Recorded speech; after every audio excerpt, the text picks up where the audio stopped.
We're here at Mrs. Jones' Emporium of couture handmade boutique garments. It's a secret. It's a secret location. Yeah, we're not telling you where it is. Somewhere in E1. What is maybe? M1? E1. E1. E1? E2. Somewhere in E2. I've always loved Halloween since I was a kid, really. But I remember Wall of Sound doing some particularly memorable Halloween parties. I remember one at the end and everyone dressing up, and at that time I thought, hey, that's a really good idea. And people didn't really do Halloween parties then. Halloween was obviously still Halloween and kids went out trick-or-treating, but there wasn't a massive demand to go out on Halloween. And yeah, that was definitely a big influence on me thinking, oh, let's do a Halloween party. Yeah. And it just became a really big event for us, didn't it? Yeah. Do you remember that? Well, the first one was up in Stoke Newington. Yeah. That was, yeah, and that was even for our first one. Like every single person in there just completely made the effort. Literally everybody in there was in fancy dress, and I think that just adds to the vibe of the party. I think I went as one of the women at the Addams family. What's her name? Morticia. I don't think you dressed up, did you? Did you say, "Oh, I'm not dressing up"? Do you know, I did actually dress up. What was the film? It was a guy at Back to the Future who did that. Martin McFly. Yeah, but it was when he was a werewolf. That was Teen Wolf. Teen Wolf. Michael J. Fox. So since then, it's been, you know, every year it's been pretty much our biggest event of the year. It's been a regular fixture. Yeah. Like one of my favourite ones is probably in Hackney Wick. The Halloween one we did there. Yeah, that was pretty good, wasn't it? Yeah, that was really good. Over at the site where the Olympics pretty much is now. Yeah. And then Great Suffolk Street. Yeah. But it was at that point where it was like, wow, this is quite a big thing because every single person in there had made the effort. Yeah. You know. But not, you know, not typically Halloween fancy dress, it was just anything goes. Yeah. Which I know you like. Yeah, I think that's the key to the party as well, that people don't just come in like Halloween fancy dress. You can pretty much you can pretty much wear what you want, can't you? As long as you're making an effort, as long as you're looking a little bit out of the ordinary. Yeah, we've seen some amazing costumes.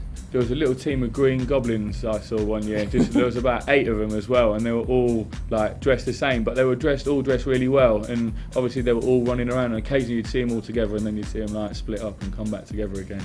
The miners last year. The miners were a similar thing. What was that? You know the Chilean miners who got rescued? Yeah. A load of lads came as like all the Chilean miners. Oh, wicked. And it was literally just after they'd come out, I think, wasn't it, when the Halloween party was?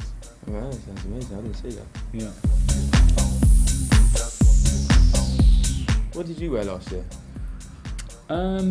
This is pretty much what I wore last year, although I didn't actually have time to put it on at the actual event, unfortunately due to staffing issues. So yeah, I was in the office all night, so I didn't actually get to dress up till the after party, but that was fine. You know, these things happen when you're taking care of a massive operation. This wasn't what I wore last year, but I wish you had worn it last year. I wish I would have worn it as well. My outfit last year was a bit tame actually. I went as like an admiral. Did you wear the year before? A female gladiator. Oh, is that when I was Ginger Spice? Yeah. Yeah. Dressed in quite fit though, did it? Wow. Well, the scariest moment's probably got to be either when the police turn up, the music goes off, or that's it. All of those things have happened a few times, didn't they? Not so much anymore. The music used to go off regularly, did it? Yeah. When we first started, thanks.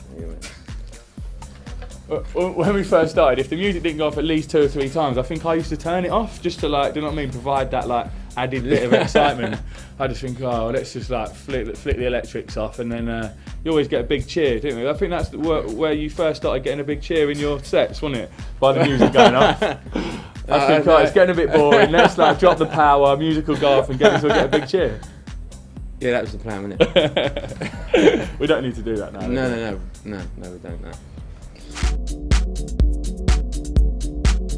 I wouldn't say we've ever been nicked. Oh no, we did have one incident, didn't we? In Ibiza. Oh right, sorry, I thought you meant something else. Oh well, let's not talk about that. No. Yeah, no. Rob got nicked in Ibiza. Was that for up when the second time we tried to do Up in the Hills? I know that was a lighthouse. It was a lighthouse. It was a lighthouse. I didn't actually get arrested. It was more detained for questioning and an explanation. I was detained overnight, but it wasn't like I was actually arrested. It was more like I was just helping the police with their inquiries, and their inquiries led to a dead end, and I was released in the morning without charge. So I still keep my impeccably clean criminal record. If any from the council's watching. Yeah. I got nicked. When did you get nicked? Oh yeah, Geddes once got nicked for fly posting. Were you scared? Oh, massively scared. You and Jafar, wasn't it? Got cautioned on the spot. Yeah. Weren't they like not even real police? They were real police. Weren't they like community support officers? You would have loved it if they were community support officers. They were community support officers. Right? You would have loved it. Yeah, the venue for this year's Halloween, it was somewhere we looked at about 2-3 years ago actually, and we really wanted to do the Halloween party there then, but for one reason or another we didn't actually get the use of the venue, and it went into our venues we'd like to use at some point in the future. This year we felt we'd used the Great Suffolk Street space quite a lot in recent times, both the spaces down there, and we really wanted to change, didn't we? It's an amazing venue. Yeah. It's not easy finding those sorts of spaces in London, is it? It's not easy. The production this year I think will probably be bigger than ever, I would have thought. Yeah, I mean we've collected. The space kind of lends itself to that as well, doesn't it? There's lots of scope for us to do stuff there, and our faithful handyman Simon, I'm sure will do a fabulous job. Yeah, Mr. Kurrage has got quite a collection of Halloween props from over the years now. So we kept them, yeah? Yeah, we've still got them somewhere, and I'm sure we'll be adding to them as well. So yeah, I mean there's no point everybody getting dressed up in fancy dress in the venue not looking the part. So yeah, it's really important to us. Big after party. Another new venue for us, but again one that we've been trying to use or going to use, or probably since we first started doing parties actually. Yeah, it suits our underground warehousey sort of vibe for the afters, doesn't it? Yeah, no, it does. Join us at our mulletover Halloween fancy dress party. Wish this hair would get out of my face. On Saturday 29th of October, 10 PM till pretty much whenever we want to finish really. Obviously the afters as well. With Steve Bugg, Toby Nauman, Guy Gerber live, the Loose Guys in room 2 with Evan Smag and Andrew Weatherall, and myself, and then a whole host of other DJs at the after party. Yes. Yeah.